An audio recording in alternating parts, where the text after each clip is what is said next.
Edmonton, I wouldn't say I like the city. Just grabbed the ball and whipped it in the other team's net. Instantly, got kicked out of class. What was it like growing up with two siblings?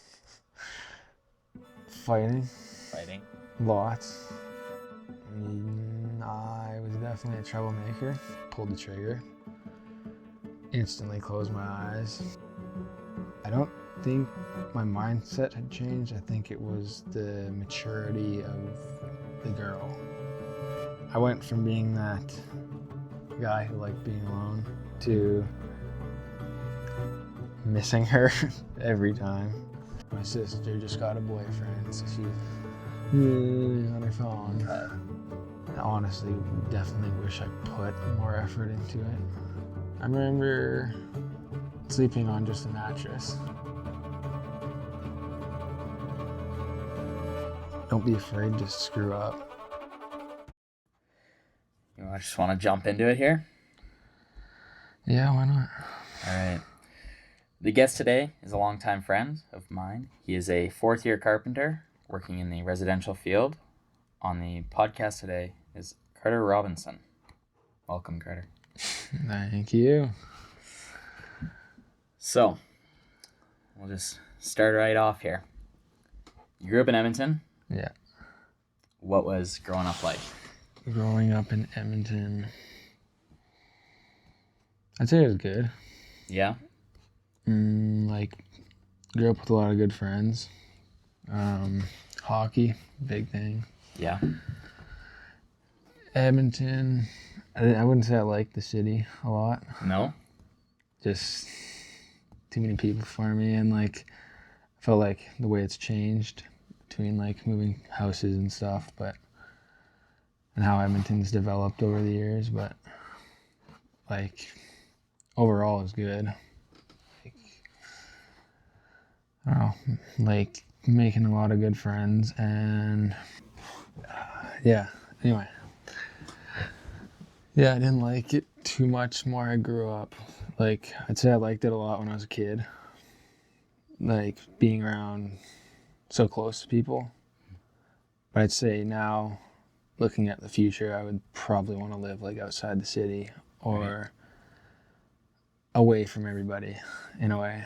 Right. Not meaning as far as I can possibly be, but you're half an hour to a grocery store or whatever. Yeah. So you just don't like all cities, basically? I wouldn't say all cities. Just Edmonton? I think I've got sick of it in a way. Yeah. Would you move to Calgary? I mean, I don't know how it's like. That's fair. I mean, I don't really like their signage of road usage.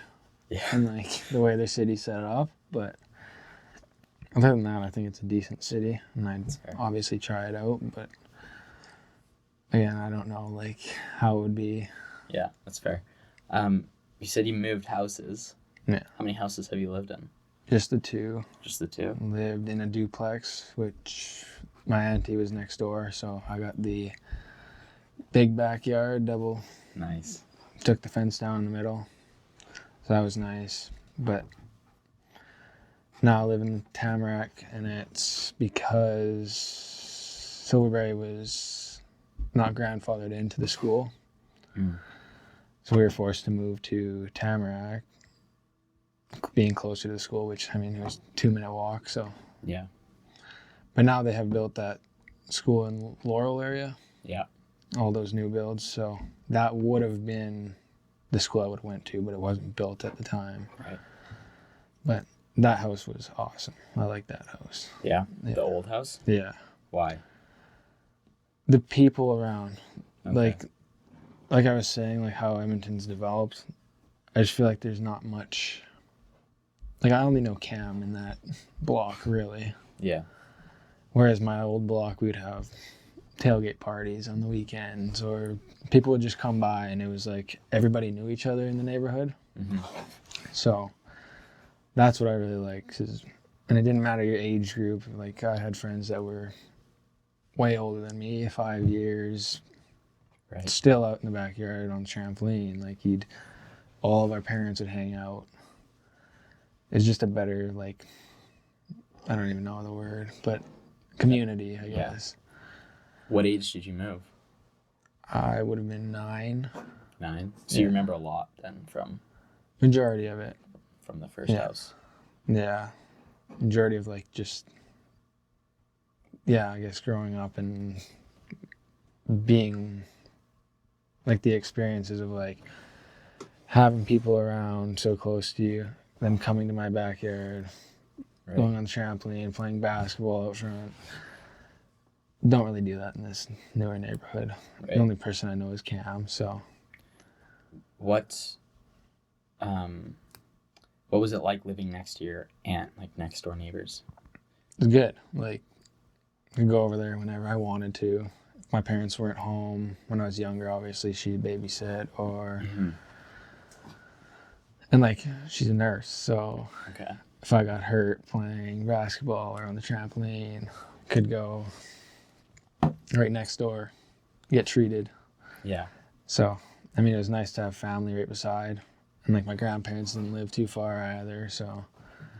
But mainly, I think for me as a kid, the double wide backyard was the best thing ever. Yeah. Like the soccer sort of tournaments you could have, and football and stuff like that across the entire backyard. Yeah, I mean, you have a pretty big backyard right now. Is this one like bigger or smaller? Or how's it shape up? It's compared? Like ours is pile lot now. Like the corner lot. Mm-hmm.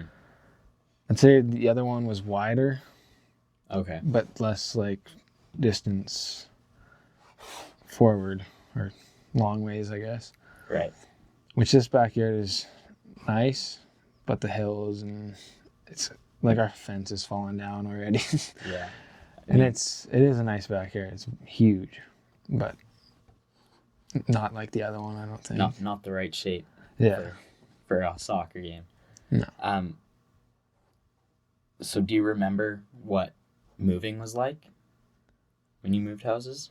Not a whole lot. Like I remember moving a lot of stuff out, but that was more like my parents and grandparents doing that, which we did because it was a new build. So we stayed at my grandparents' house for, I think, as long as we could stay at the original house until the new owners were wanting to move in. Right. Stayed there, moved into my grandparents for I think maybe a month, maybe less. And then, obviously moved into the new house. New place. Do you remember the first night in the new house? I remember sleeping on just a mattress. Yeah?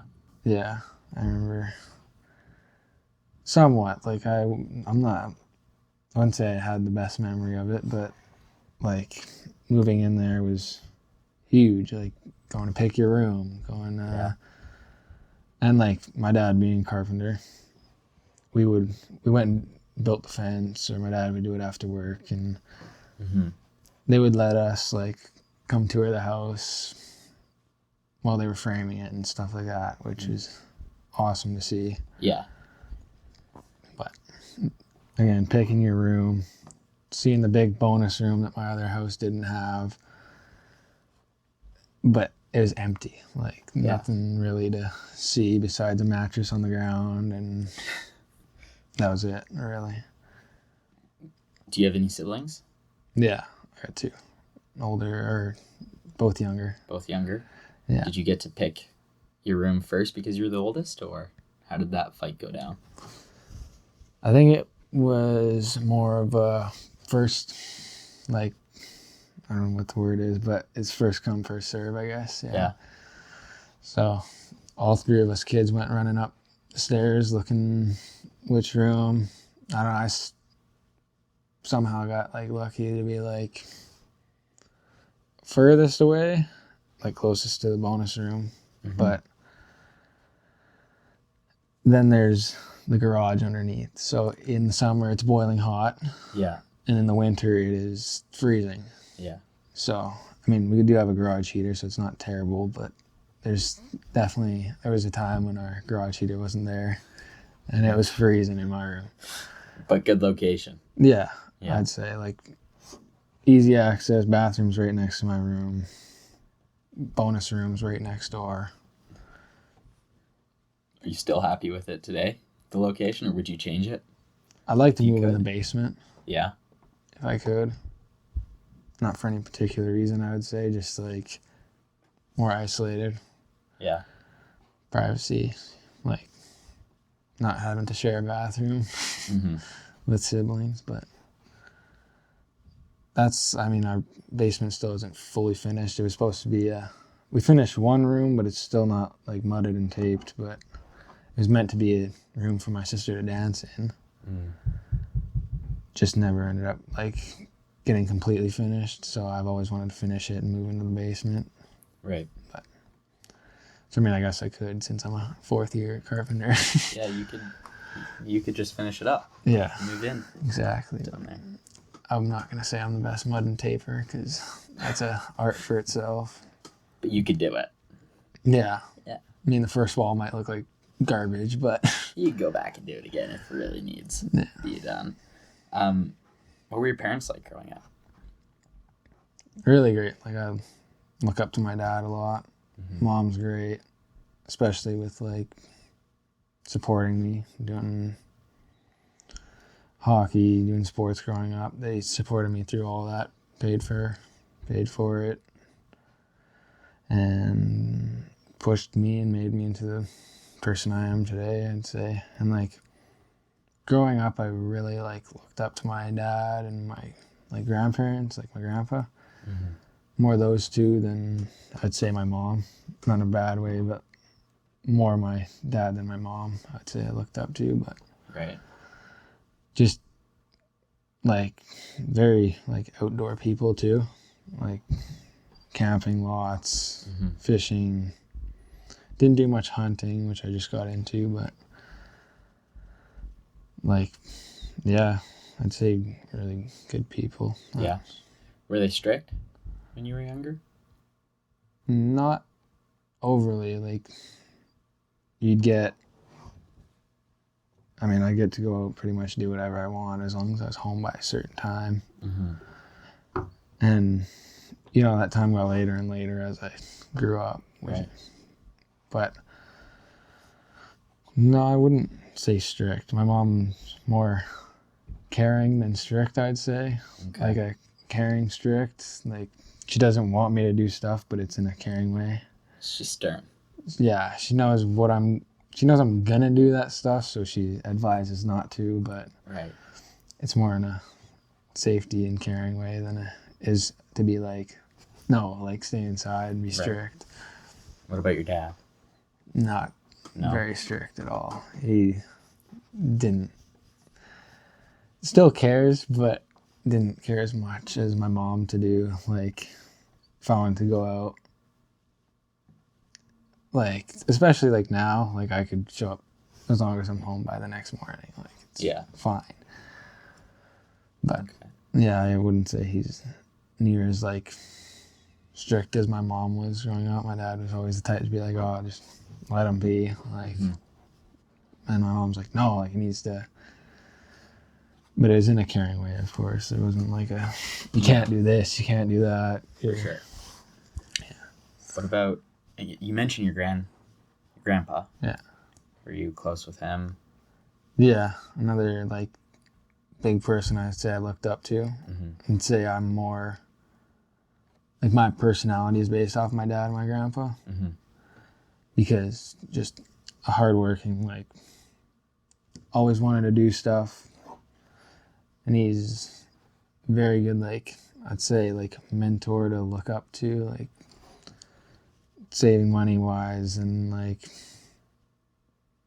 being a kid with him, he'd always like take you out to DQ or whatever, get you a blizzard, do stuff like that all the time. He'd always want to pick us up and Okay. do stuff. It was a constant like, let's always do something, which I loved. He was heavily involved. Yeah. Yeah. What about your grandma? My grandma is also heavily involved. She doesn't drive nearly as much as my grandpa does, Mm-hmm. which she was always there, but my grandpa's the, let's go cut down a tree. Let's go out for DQ. Right. My grandma's the, come over, we'll have dinner, we'll have cake and this and that. Right. And she'll always make me food, like every grandma, really, cookies, whatever I wanted. But yeah, more heavily on me was my grandpa. Okay. Just being like outside, hardworking, always put me to work, which definitely taught me. And that's both on your dad's side?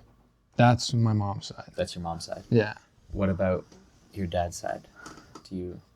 My dad's side is Papa and Nan. Okay. So my Nan, definitely very important to me too.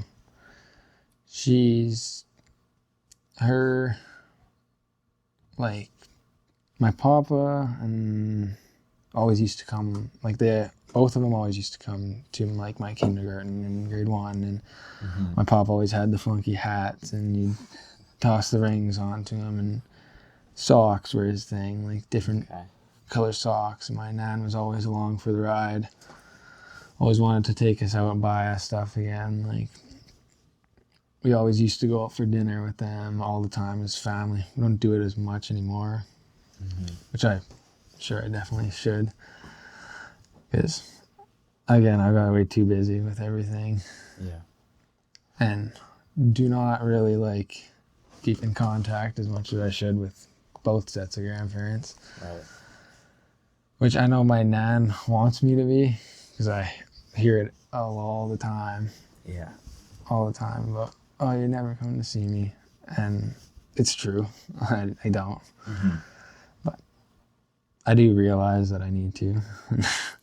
Even though they just want to come by, even if it's to take me out for a drink for my birthday once a year, whatever. Yeah.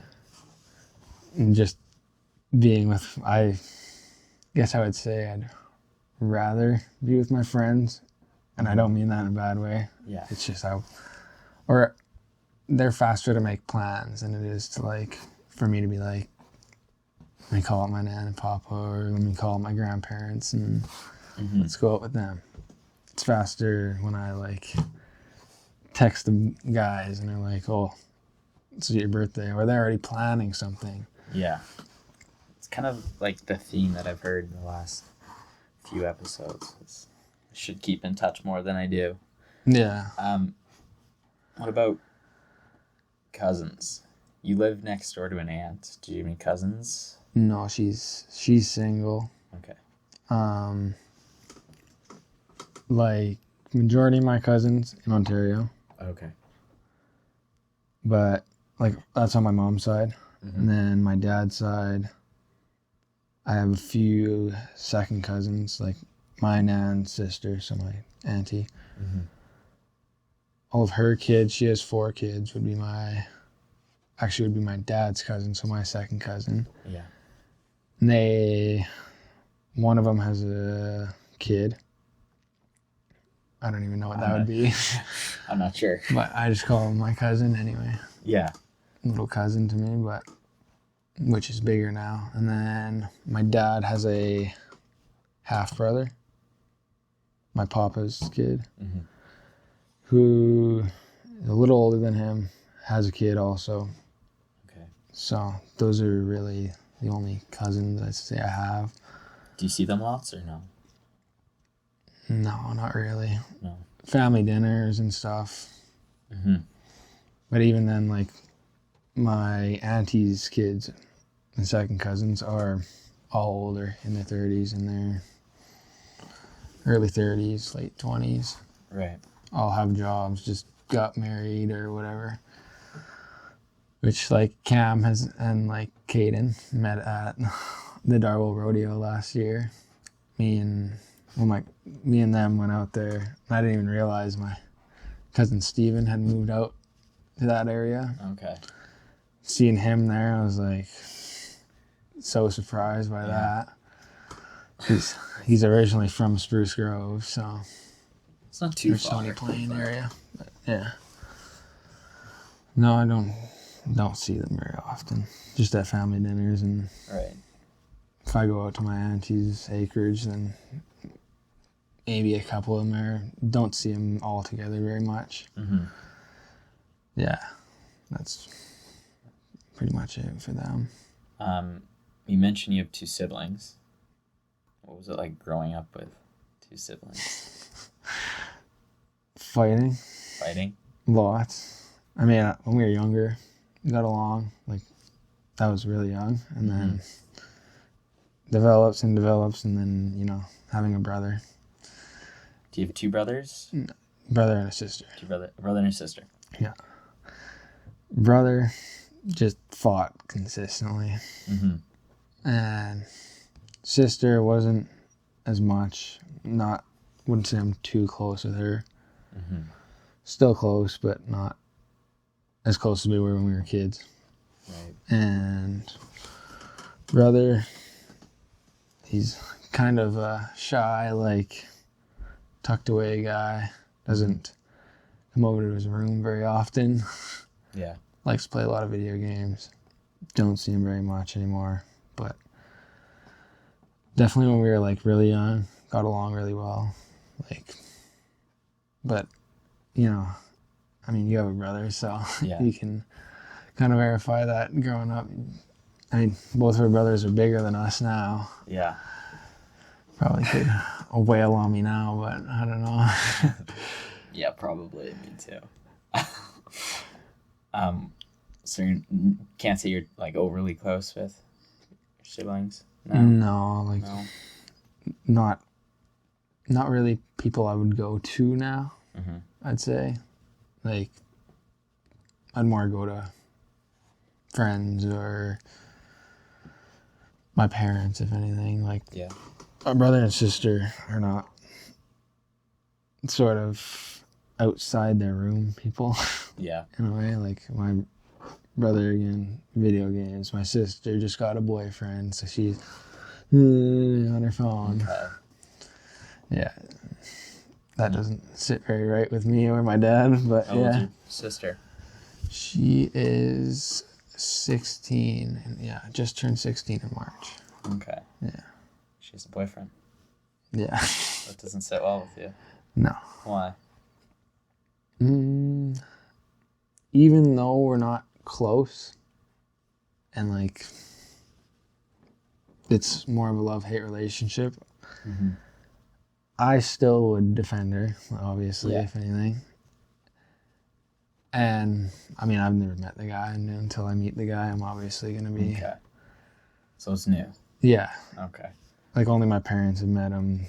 She doesn't bring him to the house. They go on walks and stuff like that. Okay. And I mean, any guy with a sister, obviously, or, like, a daughter, again, like, don't really like that boyfriend factor. And until I meet the guy and obviously, like, shake his hand and get to know how he is, still not really going to like him, but yeah. Does your dad like him? You said? I think he's only met him the one time. Obviously, he doesn't like the idea of her having a boyfriend because he always wanted to, you know, lock her away and keep her till she was older. Yeah. Before she got, like, into the whole dating thing. But how much can you do, I guess? Right. I mean, they're going to get out there. They're in high school. And how I was at that age, too. Thinking about women and stuff like that when I was that age, so. Yeah. But I think it's different, son to daughter, like, hugely. Right. Yeah. Are you... So you said you were close with your grandparents. You were close with your siblings. Is there, like, other family that we didn't talk about that you would have been close with, that you are close with? I guess I'd say we used to go to Ontario at least once a year. Had cousins there that really enjoyed, like, going around with and quadding and doing all that stuff. But ever since, like, my great-grandparents passed away, and, like, funerals and death do, like, weird things to people. And, like, the family has sort of split and not been as, like, truthful in the will and keeping stuff shared, I guess. Right. So we have not been back since, and I didn't even get back for the funeral and stuff, but that was really the only kind of reason we went. Like, we would always stay at my great-grandparents' house until they were older and then passed away, but that's the only other really side of the family that we haven't really covered. I'd say, yeah, again, like, I used to be sort of closer. Only seen them once time a year, so as close as I could have been with them. Right. But definitely not anymore. It's like death does a weird thing to people. Yeah. They get very, grieving. Obviously, they want certain stuff, want this, want that. It's not split very evenly towards, like, my grandparents being here and when they lived there. Right. Yeah.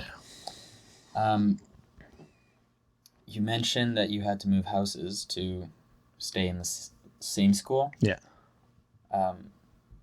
Did you go to that school from, like, kindergarten to Yeah, it was grade K to 9. K to 9? Yeah. What was that like? What was your elementary, junior high kind of experience? I was definitely a troublemaker. Yeah. Going through definitely more K to 9. I got suspended quite a bit, but overall it was a fun experience. Like, kindergarten, the teacher I had was great. Still, like, every year I went on, I'd see her in the hallways and whatever. Yeah. I actually had, like, quite a few different teachers that were, like, very great people. And overall had, like, a really good time throughout, like, K to 9. Obviously, like, 7, 8, and 9 were more of my favorite years. I was older, did more stuff. Yeah. Out of the house more. But K to 6 was, just kind of troublemaking and being an ass in the classroom. Yeah. Do you remember those teachers that you were just mentioning, like, that stand out to you? It was, like, my kindergarten teacher, Miss Brooks was my grade 2 teacher. I have one of the old Oilers jerseys from one of her, like, reading challenges or whatever. Okay. There's Madame Smith. She was my grade 3 teacher. And then the only other really one that I would say was Miss Alexander in grade 5, which were all just, like, good people towards me. And, like, they just had fun stuff that, like, I mean, I'd say I have ADHD, so I needed the fun challenges to, like, get through class. And not, like, I have terrible, like, I can't sit there for 2 hours and not do anything, or sit in the same classroom. And then, like, even COVID screwed me up so bad, like, being online, everything. Is there one, like, specific thing from each teacher that stands out that they did or that they said to you or that you remember? Wouldn't say, like, much. I can't really remember, like, much of what they would say to me. But was their actions, like, taking the step to not, because I seen more in, like, grade 7, 8, and 9. They didn't care as much if the kids had fun or, like, if their classrooms were fun. They wanted to just get through the year. And I'm sure that's just certain teachers, because I had other teachers that would do differently. But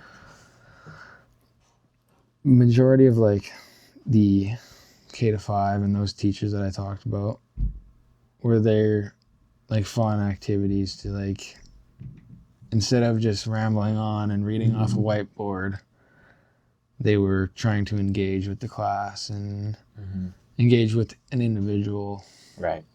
And, like, touch with me and see that I had struggle sitting still in class. So it's the extra second they took to see that you were not doing good sitting in a class for that long. So then Right. they take you out to do something else or figure out something to make the class fun. Right. Do you remember like what's the most memorable troublemaking suspension maybe that you had in like grade 6 or before grade 6? All right, I'll touch on this one. Okay, grade 6.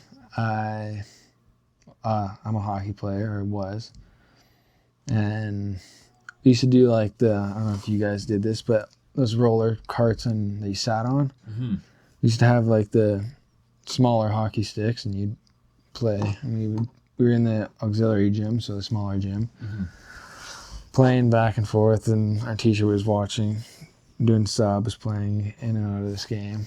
Right. And the teacher kept like my team kept scoring and we were winning. So the teacher kept throwing the ball in our net, counting them as goals. Right. So I got up and just grabbed the ball and whipped it in the other team's net. Instantly, like, got kicked out of class and just talked my way back at the teacher into getting myself in the office. Mm-hmm. I'd say that's the most memorable one. Like, I thought that was funny even to this day. Like, just had enough after a while. Yeah. But all the other ones were kind of just like petty kind of bull crap that I got myself into. Mm-hmm. What about 7, 8, 9? What was junior high like for you? Less of a troublemaking? Yeah, I'd say I still got kicked out of class a bit, but that was mainly for like the talking and just like disrupting the classroom, I'd say. Right. It wasn't more or less like actions at that age. Mm-hmm. And like 7, 8, and 9, I was like probably in like the athletic group of kids, I'd say. Okay. So like we had pretty popular like friend group and stuff like that. So I had a good experience in grade 7 to 9. Mm-hmm.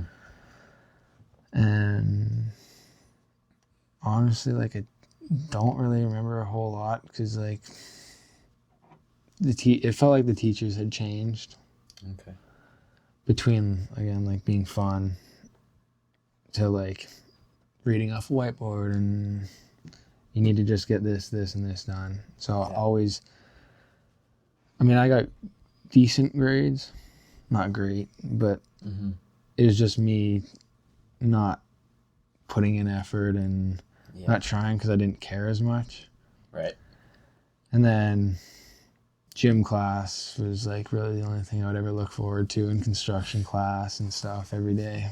Didn't care too much about other classes. Right. High school. What was high school like for you? Troublemaker? Did that come back? No, actually, like, I only got sent to the office one time throughout high school, and that was a stunt driving thing.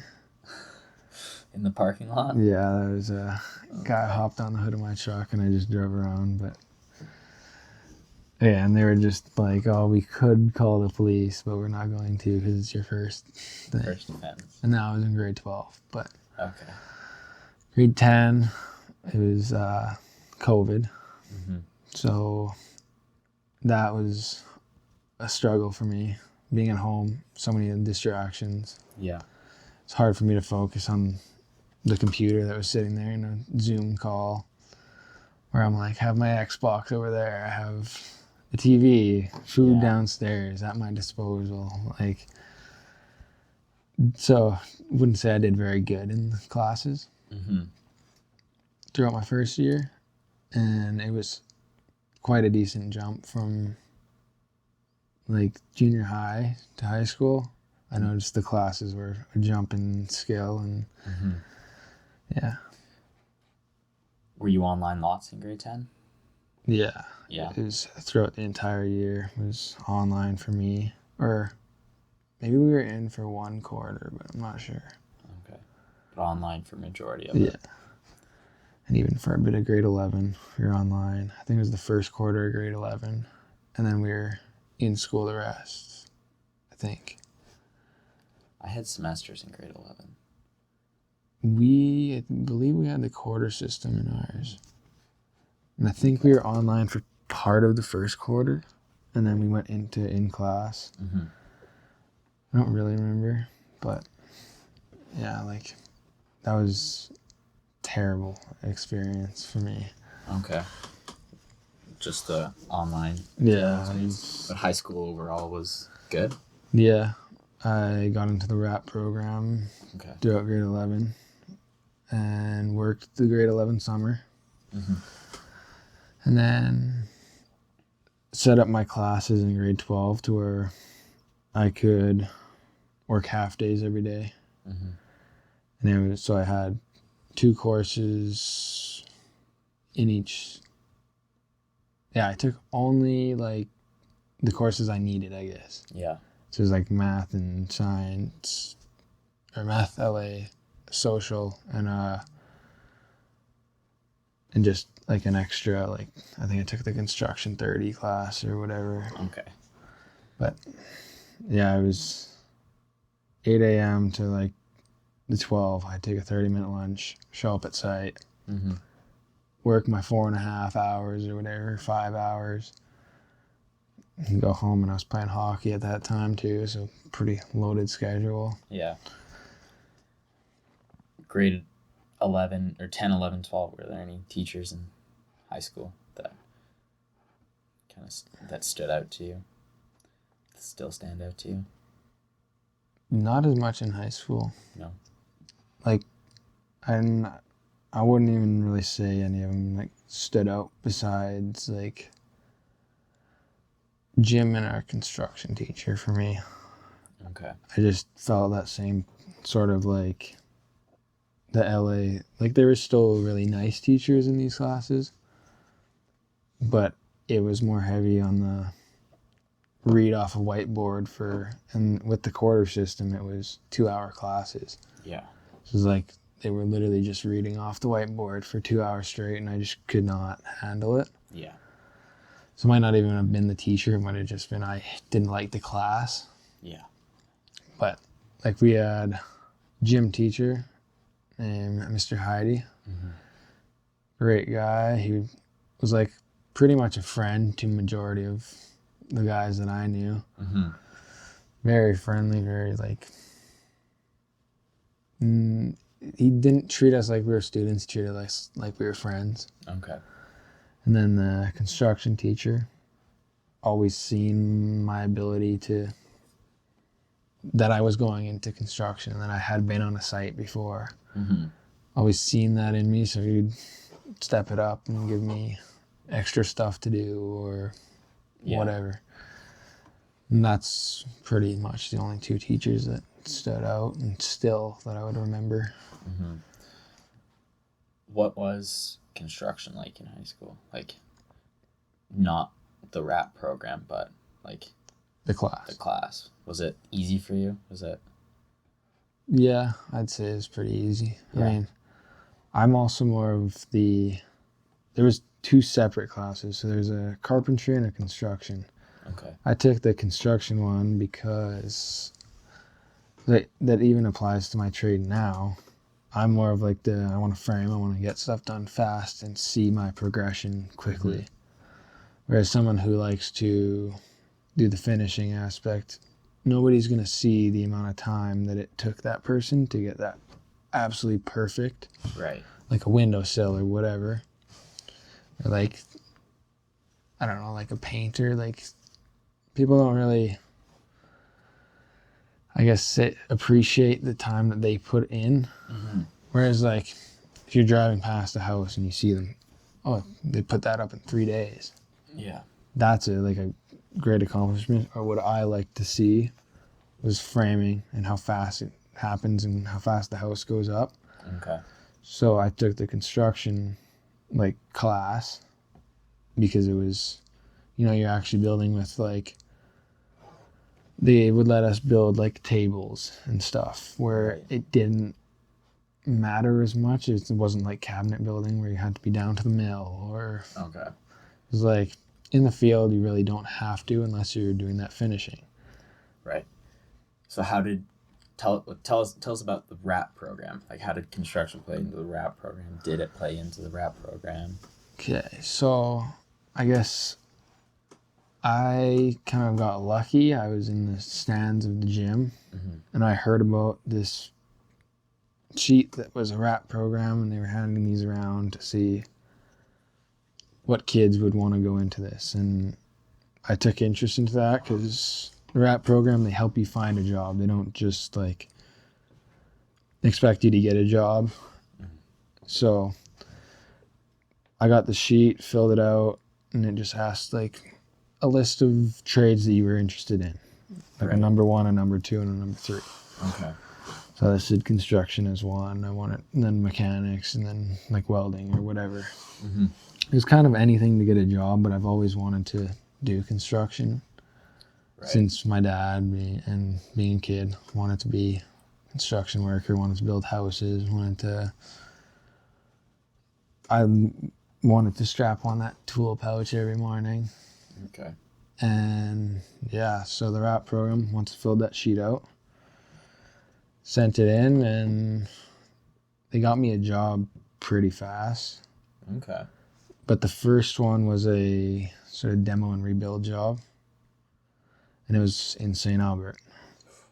So they were like, we might have another job that might come in a little bit later. And I was like, okay, well, we'll see about that one. I did the interview for the demo job. Okay. Got the job. They were going to start me at 18 an hour. And then they gave me the opportunity with this other job that was for net zero home building. Okay. Which is like, it was basically building a shell around the house, making it airtight and more efficient for the environment, and no gas and stuff like that. So I took this job, although it paid 16 an hour, it was down the road from the school. Okay. So it's just much easier for me to head there at my lunch break. I could actually take a lunch break. I wouldn't be driving the 30 minutes and eating and trying to get my food down. Yeah. And then hopping in a truck and going to site. So that was sort of my experience at the RAP program. It was very quick, the teachers helped me a lot getting my job. Because the job I have now wasn't technically in the RAP program. It was, so the guy's name is Mr. Taylor. He was our original RAP program coordinator. Okay. When it first came out in our school, and him and that Mr. Heidi that I talked about played pickleball with the guy that I ended up working for. Okay. So that's actually how I got connected with him, and we did an on-site tour. Right. And yeah, ended up getting a job there. After high school? This was in grade 11. Grade 11. So this was your RAP? Yeah. Okay. Got that job. Grade 11 summer is when I started with them. Coming up on 4 years now. Wow. Yeah. It's actually really good. I think it's a good opportunity for kids. It's not only like you're getting your work experience, but you can earn credits while doing it. Yeah.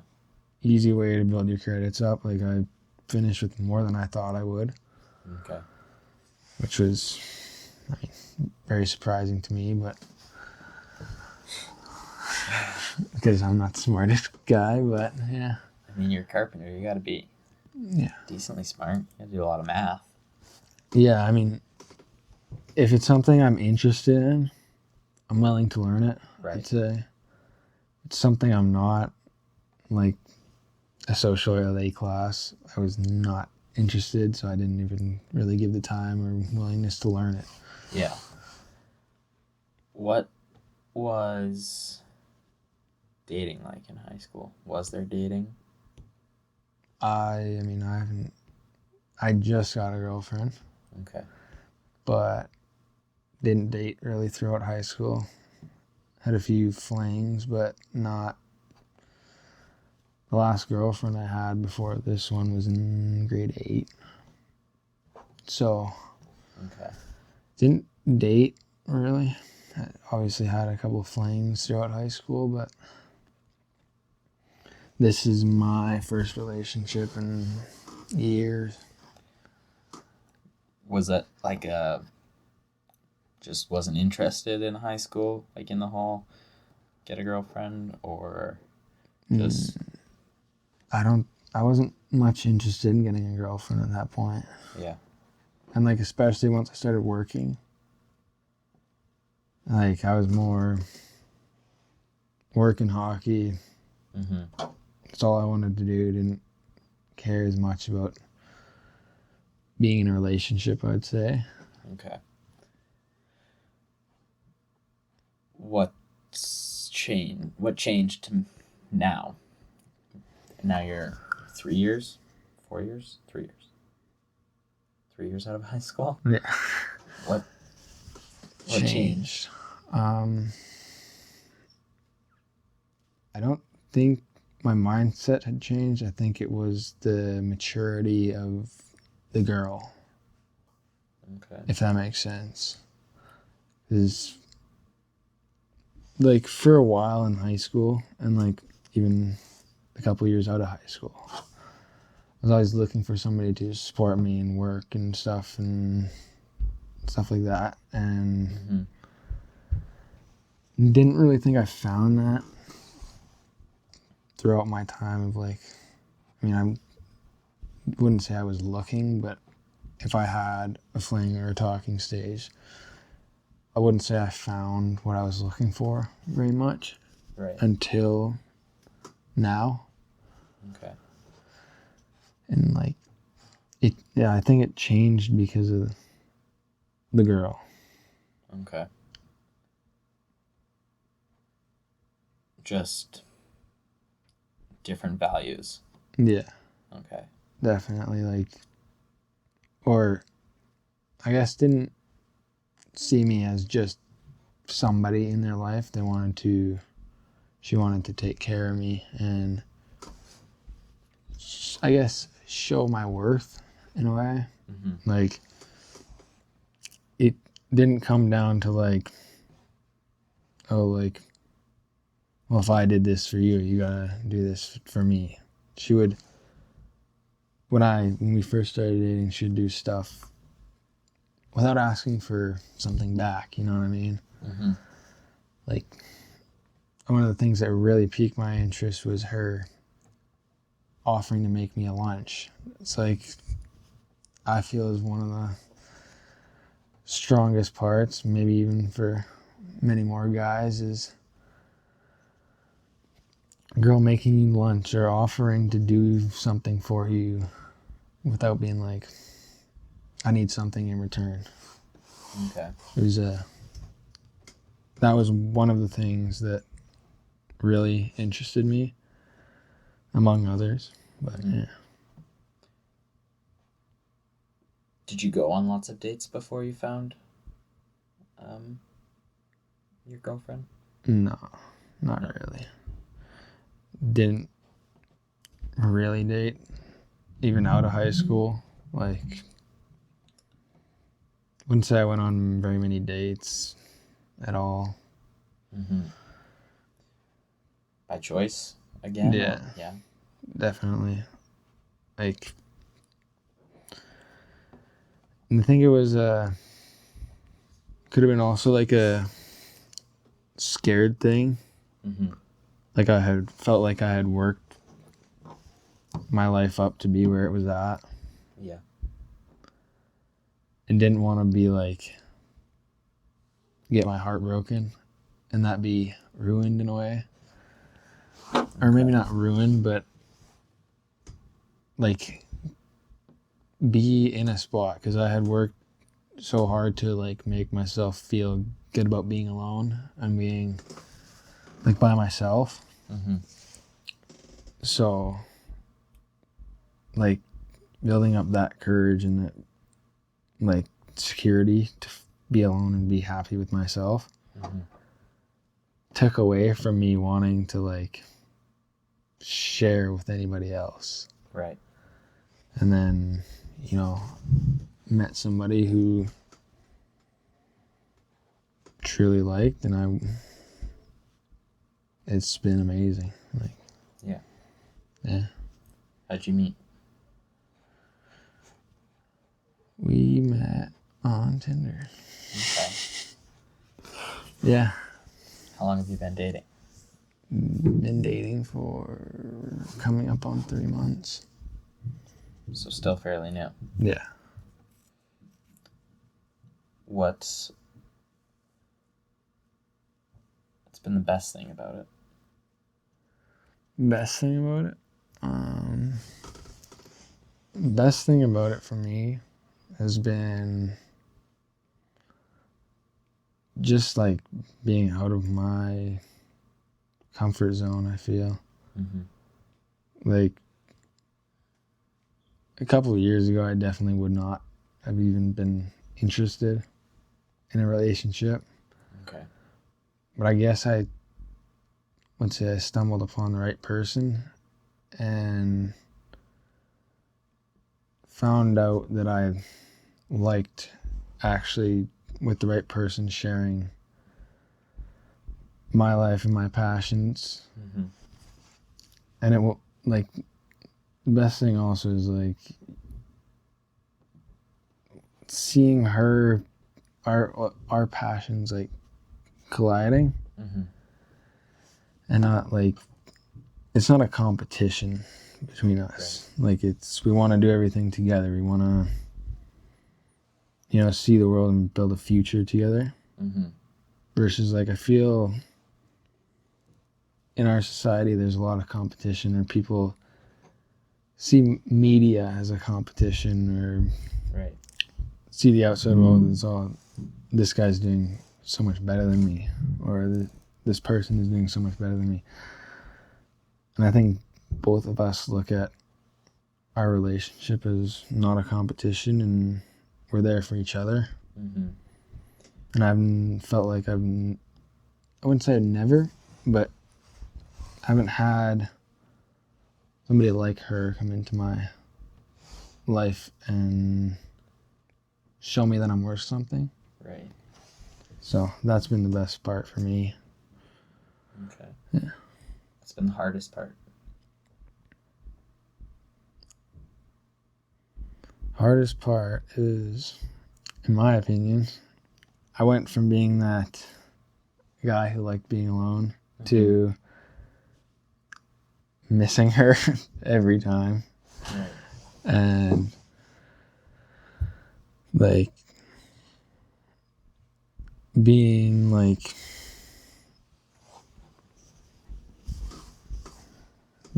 with her, we started off like so strong, and like we hung out every single day for probably like 8 days straight. And then it became like I needed to see her. Right. And so like being away from her is hard at the start. Now I'm sure it's gonna get easier and stuff like that. And then like she went away to Italy for 2 weeks. And that was tough. I know it sounds like nothing, but it's sort of tough at the start of a relationship. Yeah. I'd say that's the toughest part for me at the start, was definitely like turning from being a person who liked being alone to someone who just 24/7 wants to be with her. Yeah. And then like balancing my like friends, work life, and then like wanted to pursue a future with her. And like, well, I'm not going to Europe anymore. Right. Which is not from her. It's more of a money thing for me. But yeah. Okay.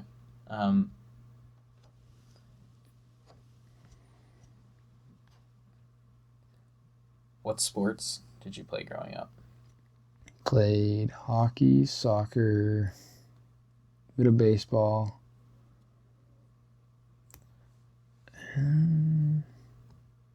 Yeah, I think those are the only ones I actually played for teams. Okay. Definitely liked other sports as well, but Right. I mean, I guess I played on a basketball team, same one that Cam was on, but in like junior high. But yeah, those are the only three sports really played on a team for. Okay. When did you start playing sports? Like as young as, were you like a baby? Hockey was 3 years old, Okay. and soccer I don't remember. Baseball was young, maybe like 7, Okay. 5. Which one's your favorite? Definitely hockey. But Okay. How long did you play soccer for? not sure, maybe 3 or 4 years. Wasn't a big sport in your life? No. Do you remember it at all? Or it was just so young? I mean, it wasn't even really that young. I remember playing 2 years at least, because I played club for 2 years. Don't remember much of the other parts of it. I don't know if I played on any other teams, really. Definitely played on another team, but I don't know what it was exactly called. Yeah. Baseball. Very young. Played. My dad was one of the coaches. And yeah, I honestly don't remember a whole lot about that one. But now, I guess it has portrayed its way back into my life, I guess. I've played beer league slow pitch a little bit. Okay. Not baseball, but same sort of aspect, which I really enjoy. How many years did you play baseball for? Just a couple? Yeah, just a couple, maybe a few. Did you enjoy them? Yeah. Yeah. Definitely. It's like I've taken more love to it, I feel like, now than I can remember. Because it's actually a really fun sport. Even if you're not great at it. Yeah. It's a great sport to play. And then hockey. Hockey was huge. Like, I played for, I want to say, like 14 years, maybe 15. Okay. Yeah, I guess until I was 17, 18. I've done minor hockey, so. Yeah. From 14, 15 years. So you remember lots of that. Oh, yeah. I loved it. Do you remember when you first started? Not being super young, I remember a lot of crying and a lot of getting dragged around on my dad's stick all the time. Yeah. Definitely, like, my parents never put me into one of those programs, like the Can't Skate or Can Skate or whatever they're called. It's kind of just thrown into it and try my best, definitely. Yeah. Yeah, I bawled my eyes out quite a bit when I was younger. But yeah, I remember a lot more of it, like, recently.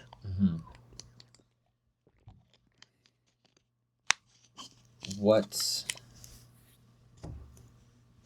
was hockey like in high school while you were working? Or what was it like in junior high before you were working? Junior high I was playing, well, that would have been like tier 1, which were some of the funnest years I had. Just house league, and I believe at that time, throughout junior high was when like more of the club aspect started to come in. But main things, what I remember from junior high was the you're kind of just trying to show off who was the best and who was. Like I remember slap shot competitions, me and Chase Corcola for hardest slap shot, and those were really good years when I was a kid. But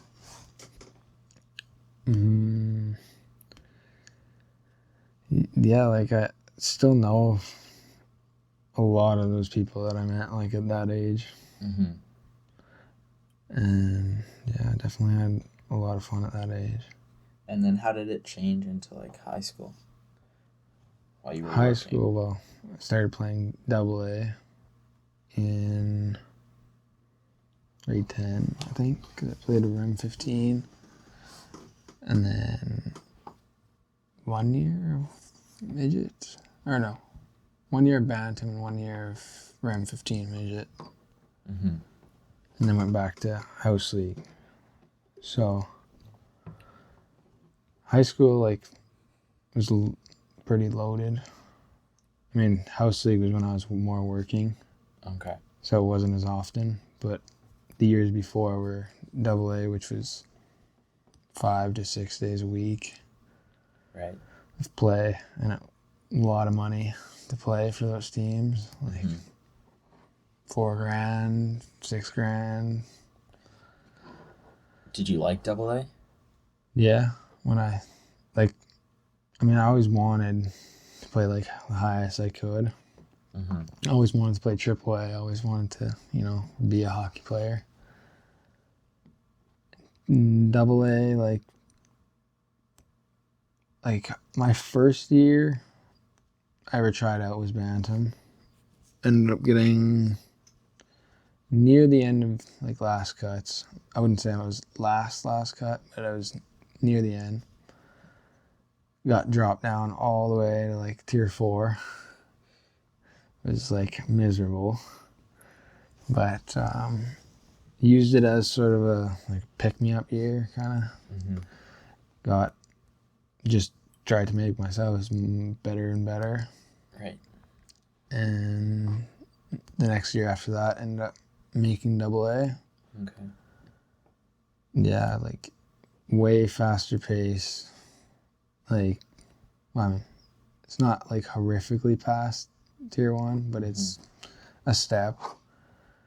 Like practices, they're keeping you in really good condition. I love like the travel and like sort of the hype around it, I guess. Like was a big thing for me too. What was the best memory from AA? Definitely going to Kelowna. Like my team traveled to Kelowna. Me and a good friend, our dads traveled to Kelowna, stayed in the room, went to the mall in Kelowna. I mean, if I recall correctly, we got a shit pump that tournament, but still it was fun. What was the hardest part about playing AA? The sweat and the like going from like house league to like that, it being 5 to 6 days a week. I think the hardest part was like staying in shape and being like mentally ready for games. Yeah. How many games a week were you playing? Maybe like 2. I want to say 2 or 3, depending on the week. So 2 to 3 practices a week? Yeah. And 2 to 3 games a week? Yeah.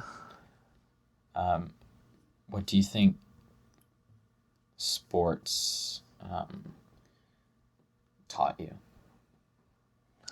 Definitely like teamwork, how to play with others, how to like be around others and not, if like a hockey aspect, it would be not stealing the puck from everybody or puck hogging. Like you have to, it's also like, it relates to huge like work aspect things, like teamwork, having a good work ethic, and being willing to learn and learning off of a board, or experience was a huge thing. Learning off of experience, doing the drill actually, and stuff like that. I feel like hockey taught me discipline too, like to, know right from wrong. I not want to talk about that, but yeah, definitely taught me a lot that I still use to this day. Mm-hmm. What was like the big takeaway when you stopped playing sports? What was like, if you looked back, what was like the biggest thing that you took away from it? Biggest thing that I took away.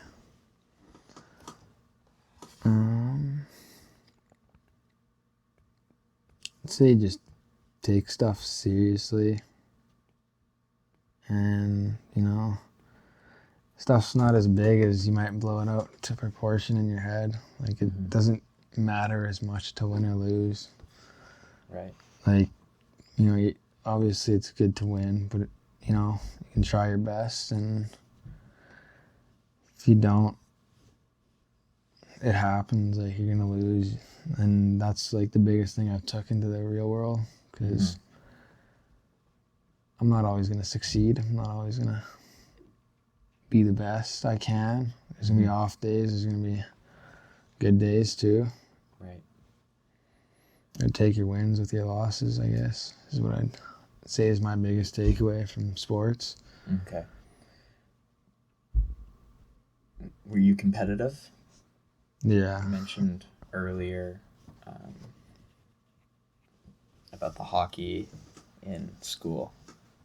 You were very competitive there. Did that came from sports?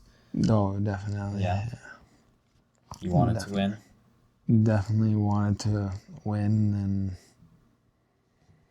yeah, like I was big on wanting to win. It, like, pissed me off a lot when we would lose. Mm-hmm. But the takeaway is you're gonna lose sometimes. Yeah, that's definitely just what I try was your hardest. Yeah. Okay. Who were the biggest influences on you growing up? You kind of mentioned earlier your dad and your grandpa. Yeah. But if you had to say one person or one thing, or what had the biggest influence on you growing up? One person. I think the biggest influence would have been my dad. Mm-hmm. Other influences might have been like hockey coaches and stuff like that, but definitely the biggest would have been my dad. Right. Because I felt like he was the only other person who wanted to see me do better. Mm-hmm. And like, just definitely like taught me a lot how to hold my own, how to be the person I am today, be a man, right. What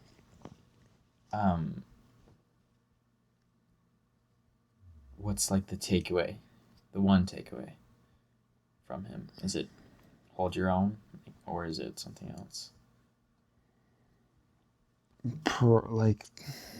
Biggest takeaway, I think a big part of it was definitely to hold your own. I remember, like, since I was a kid, him telling me, like, don't take shit from anybody. Mm-hmm.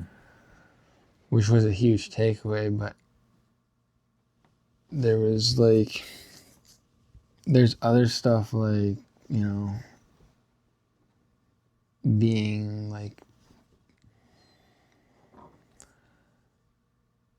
like my dad, terrible language, but being a nice dick was what he's always told me too. Is there's like, you gotta be nice, but if you have to be a dick, be a nice dick. Like, there's time and a place to be like not a bad person, but a firm person. Yeah. Mm-hmm. So I take that into work aspect too, like, especially like now that, like, leaving my job. Okay. Like, it kind of feels like everybody's, talking about you and stuff. And you don't want to leave on bad terms or anything, but I'm also not going to, I'd say, lie about certain stuff that I didn't like. Mm-hmm. And that's, like, my dad definitely taught me to be a firm believer of what you believe in, and hold your own on that. You mentioned your dad's a carpenter. Did you always know you wanted to go in the trades? Or when you were younger, did you want to be like the police officer, or the firefighter, or the astronaut? Like, I think I had the thoughts of being like a, firefighter and stuff like that, but early on, like for hockey, like definitely wanted to be a professional hockey player. Right. I honestly definitely wish I put more effort into it, but realized like once I hit my draft year that I wasn't gonna get drafted. So then when I dropped down to house league, it's less money, but you still have a great time playing. Meet a lot of good people, and there's also like from AA to like house league, a lot of less standards, I'd say. Like you're not expected to play as good. Obviously you're still expected to like put in your all, but if you screw up, it's not the end of the world. Right. So you want to be a hockey player. When did you like figure out that you wanted to go into the trades or be a carpenter? Definitely like more in high school. Okay. I definitely always liked to build stuff like when I was younger and be more hands-on, but it came into more realization in high school. Right. And then from like grade 10, I don't think there was anything else I wanted to do. Like I didn't want to really go back to university or anything like that, because school wasn't really my thing. And I thought, what's something like I could do that is hands-on? You only have to go to school for a bit. And that would be a trade, like a 2-month program every year for 4 years. It's not too heavy on you. Right. Why carpentry? Definitely a main factor was my dad. Yeah. But also like the progressive, or I can drive around and point out places I've built before and stuff like that, and seeing the progress of quick building. And I've always just thought that like in carpentry, and it's not the only trade, but one of the only trades that you can go around and see your progress without like it's still there when you leave. Yeah. Whereas like I'd say like electrician, majority of their stuff gets covered up. Majority of the time they spent on the job site is covered up or whatever. Why not? So that's like why you didn't choose like welding or mechanic? Yeah. You like to see your progress. Yeah, which I mean still piques my interest to like do mechanics or maybe welding or whatever. Which I'm still young and I'm a 4th year, so I don't even know if I'm going to stay in construction. Is another thing. Right. But why not those two trades? I'd say like, because you mentioned them like when you were signing up for like rap trades. Yeah, I think welding had just piqued my interest from seeing like videos and stuff. That was the main one on that one. Right. But mechanics, I've always liked to like work on vehicles with my dad or whatever, and doing oil changes and changing tires and stuff like that. But I've also heard the whole thing with a mechanic never wants to do his own work once he gets home because he spent his whole day doing that. Yeah. So that was a little bit of the reason why I didn't go into that, and it was a second option. Okay. Yeah. You mentioned like liking to work on your truck with your dad and um, hunting now being a new hobby earlier. Um, what are things that you like to do now? Do you still like to play sports? Do you still like to be outside? Yeah, outside is a big part. And honestly, I wish I was still into sports more. Mm-hmm.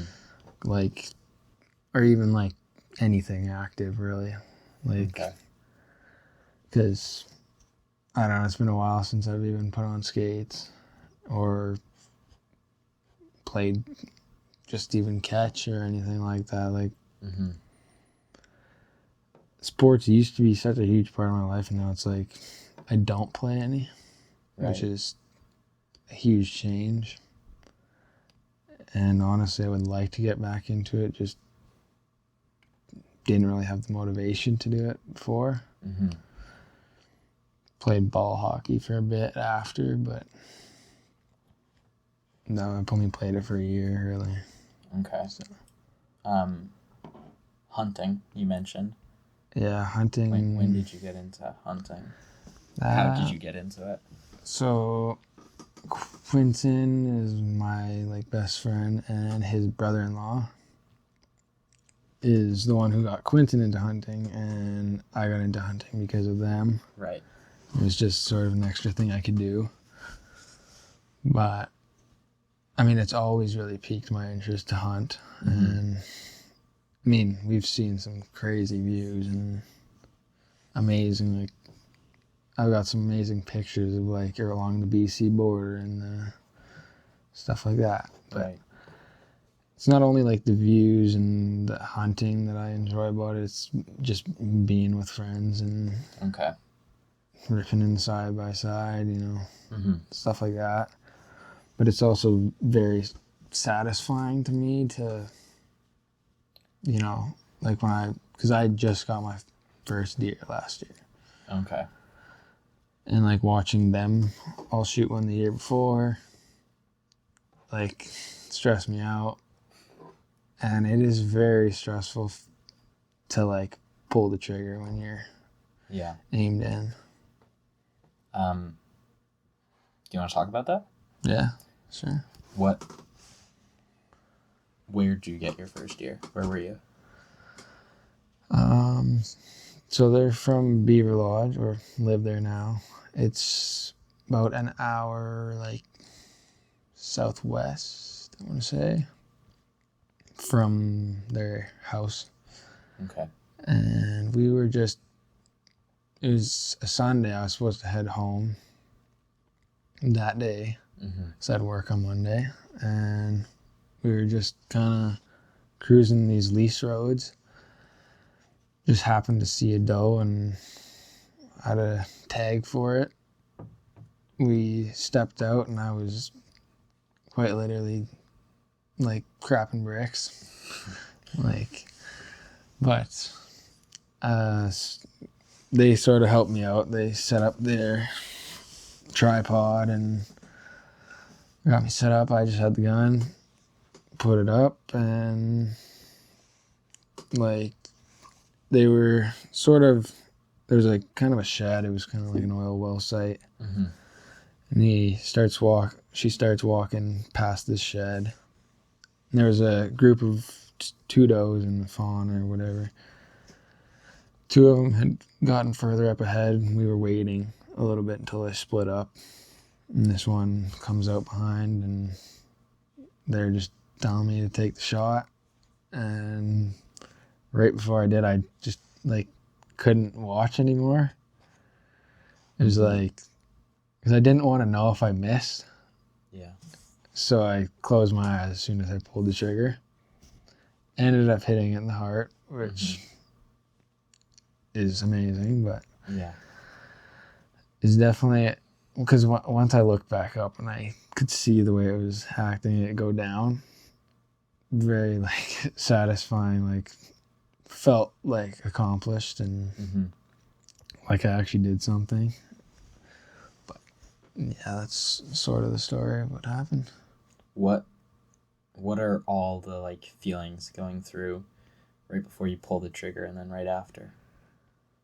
Like the anxiety of like missing, or like you've, or especially like some of our hunts, I feel like you put so much effort into like we've done some where we walked 17 kilometers and like up and down through these huge like valleys and stuff. I feel like there's a lot of build up to these hunts, so it's very like once you get the opportunity, it all sets in. Yeah. Of like the anxiety and how like nervous you are to, because and it's also like a big part of how I was hunting with guys who have already been doing it for a couple of years and have already shot stuff before. I didn't want to miss. I didn't want to seem like the guy who couldn't hit something or whatever. Right. And then, yeah, I like aimed in, felt comfortable with it, but also didn't at the same time. So when I pulled the trigger, instantly closed my eyes and still sat there closing my eyes for a little bit, opened them, and I was instant like happy and like the smile I couldn't even explain. I was ear to ear like. Earlier you mentioned like when we were talking about dating, you said that you like didn't want to have somebody like come into your life and like then bring it down. What is the biggest challenge that you've had to overcome to get to where you are now? Biggest challenge, I think,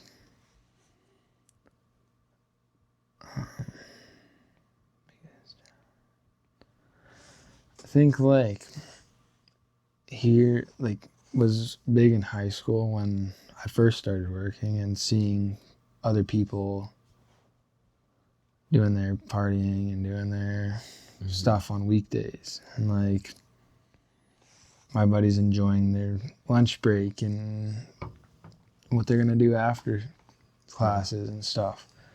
Didn't get to participate in many sports in high school or whatever because I was working, so there's a lot of like I didn't know what I was doing it for. I always felt like I was not doing the right thing, or like, but the biggest challenge in my head was like, I guess, getting past the fact that like seeing everybody else and comparing like, am I doing the right thing?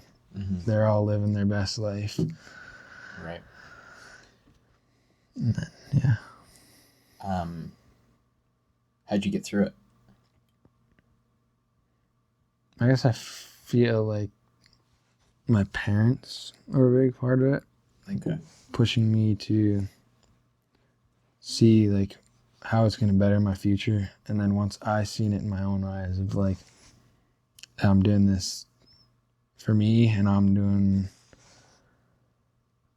and then once I realized it wasn't like a waste of time, and when I realized I was ahead of the game, ahead of people my age, that's when it was like, it was a big realization when I was like, okay, I'm already going back into school and I just got out of school. Yeah. And I'm going to be a second year already. And then, but getting through it was like, I feel like I kind of just was holding on for a while until I seen my progress. Okay. And I seen my bank account, and I seen what I could do, where I could go. Right. Yeah. Kind of on that progress, where do you see yourself in a year? In a year. Well, hopefully a red seal carpenter. Okay. Because that'll be in the next year. And I would like to do some sort of traveling, some sort of, whether that's to Mexico, Vegas, just something to get away. Mm-hmm. And probably in a year I'll be deciding on whether I want to stick with this trade or not. Okay. I'd like to have that decision made by in a year or so. Right. And, you know, like I've just opened some accounts for savings on houses and stuff, and like to like put quite a bit of money away and maybe have a new truck in a year. Mm-hmm. Those are just some of the small goals. What, if you don't stick with the trade, what would you go into? And why wouldn't you stick with this trade? I've thought about the cattle industry a lot Okay. and going into that, but it's very plausible that I could just go into another trade and try to get another ticket. Mm-hmm. I don't know whether that would be maybe heavy equipment operating, heavy duty mechanics, welding, iron worker. I couldn't really tell you right now what it's going to be. Mm-hmm. But then the reason why I don't think I want to stick with this completely is because it's all I've ever done. Okay. Kind of just want to like get out there and try something new. Right. And I mean, if I don't like it, I know there's like a space for me here. Mm-hmm. And something that I like. Right. Yeah. 3 years. Where do you see yourself? Hopefully, maybe looking at houses, getting my life set up. Mm-hmm. And hopefully I've traveled to a more, like, maybe somewhere in Europe, maybe somewhere in Asia, Mm-hmm. something like that.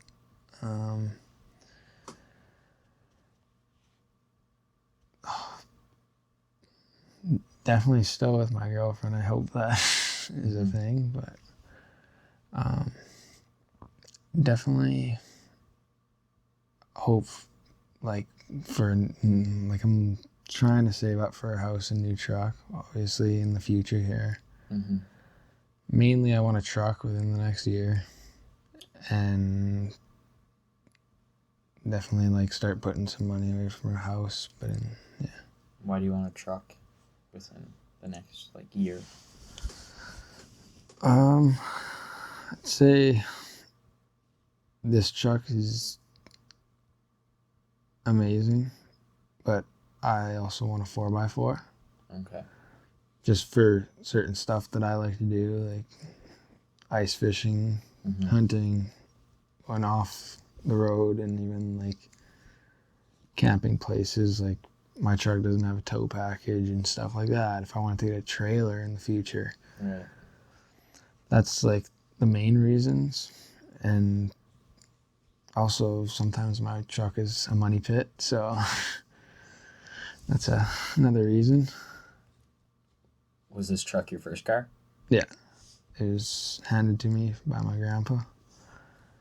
What was that like? Amazing. Didn't have to pay for my first vehicle, so I couldn't thank them enough. It was the whole, I think it's either $1 or a cent and 11 whatever. Mm-hmm. That's what I paid for it, and it's been amazing. I mean, I've done a lot to it, but other than that, I love the truck. It's seen good and bad days. Right. 10 years. When you're 30, what do you see? 30. Hopefully married. Mm-hmm. Definitely in a house. I mean, maybe at that point, a huge dream of mine would be to build my own house. Okay. Like, have some land, build my own house. That'd be a huge dream of mine in, the future. But definitely a wife, maybe kids, starting on kids even. Mm-hmm.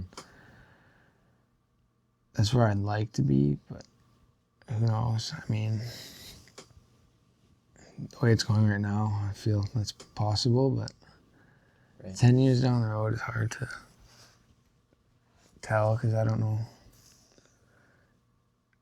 Could be that I'm in another trade. It could be. Mm-hmm. Would you see yourself like being in the trade or being like more in like an office, like not an office, but like a more of a management position within that trade? I would hope I would hope to be more in the managing in the future. Mm-hmm. But at the same time, I know I'd get bored very quickly. Right.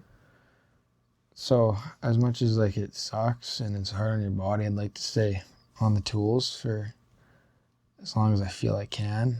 Mm-hmm. Because not only is it, keeps you in good shape, keeps you moving. It is all, if you have proper technique, you should be okay. Yeah. But it is hard on your body, and eventually it would be nice to have a sit down, whether that's being a site soup or shop manager somewhere or whatever. Mm-hmm. What about 25 years or when you're 50? I'm 50. What do you see? What's success look like when you're 50? If you could dream it, what's it If look I like? could dream it,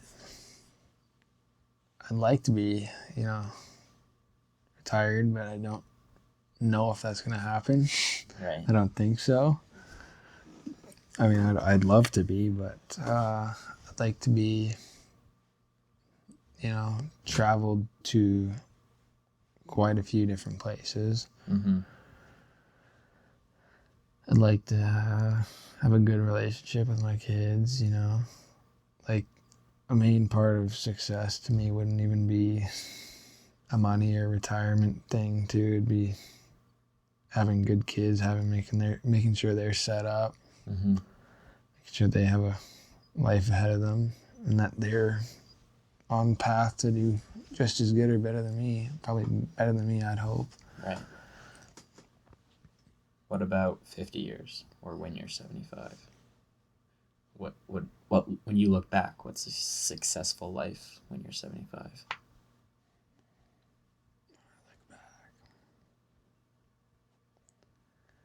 I'd like to not have anything that I dreamed I did. Okay. In a way, I'd like to look back at my memories and not look back at something that I was like, oh, I wish I did this. Right. Or I wish I did that. I'd like to get everything done like I want to. Mm-hmm. And live up to the life that I want to have. Right. Because I feel a huge part to me is not dying with like looking back and being like, oh, I wish I did that. I wish I did this. Mm-hmm. I want to look back and be with people I love and be like, we did this. I did this and this and that. Don't want any regrets. Yeah, that's a good way to put it. What does going beyond mean to you personally? Going beyond. When you think of like in your personal life or in your professional life? Going beyond, I'd say getting out of your comfort zone. Like, honestly, I've been in like stayed pretty in my comfort zone. Mm-hmm. And I think it's very important to get out of your comfort zone and new experiences. And I think like going beyond to me would mean like not being afraid to drop something and take a risk, do something that, has the option to maybe it goes bad, maybe it goes good. Right. But I think going beyond is the risk to reward ratio. And that's what it would mean to me personally. Okay. What would you tell somebody who is in high school who wants to be a carpenter? They're just kind of doing what you did in high school. They're like thinking about it. What would you tell them? If you can, make the most out of your high school, because I feel like I didn't do as much as I wanted to in high school. Okay. And spent majority of it working or playing hockey. And I'd say,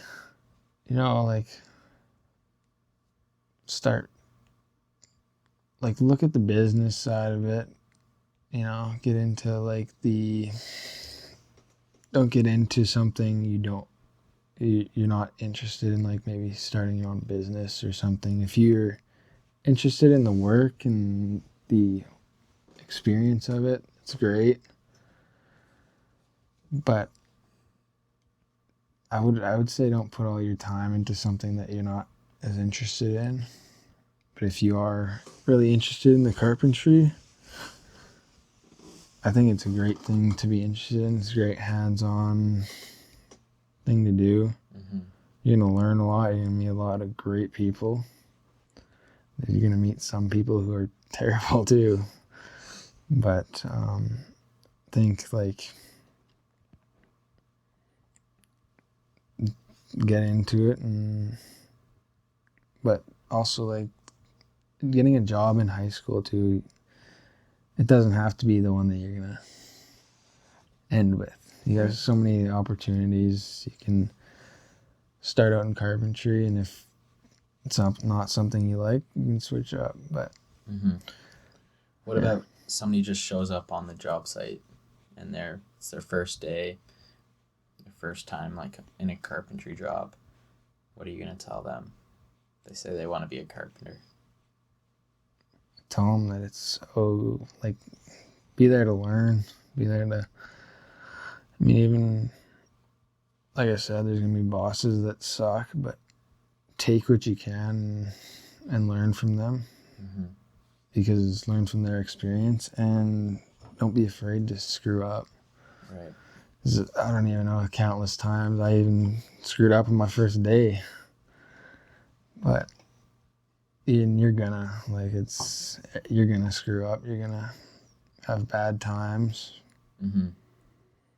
But just be willing to learn. And also, people love it when you put in your input or put in your opinion on the way something should be done. A lot of site supervisors, I've noticed, love when you try to put in your input on a way, or love to see your thinking about the next steps. Yeah. And that's a great thing to start doing while you're younger, or when you're just getting into the trade, is ask questions, ask why we don't do it this way, ask why we don't do it that way, because the more you understand why you're doing it, the better. Because if you're doing something that you don't understand, it's kind of pointless, in my opinion. Okay. Yeah. What's the one takeaway from this? If somebody could just listen to one sentence at the end of the podcast, what's the one thing that you want them to remember?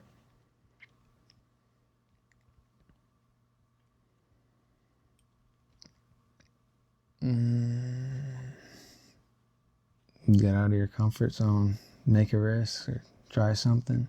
Okay. Yeah. Take a risk? Yeah. I've more looked at it now than anything. That's more been on my mind now about just getting out and thinking about your future and what you want to do, making the risks to try something new. Okay. Well, That's all I have. Unless there's something you think we missed or that you want to talk about. No, I think that's it. All right. Well, thanks for coming on, Carter. Of course. Thanks for having me. Pleasure to have you.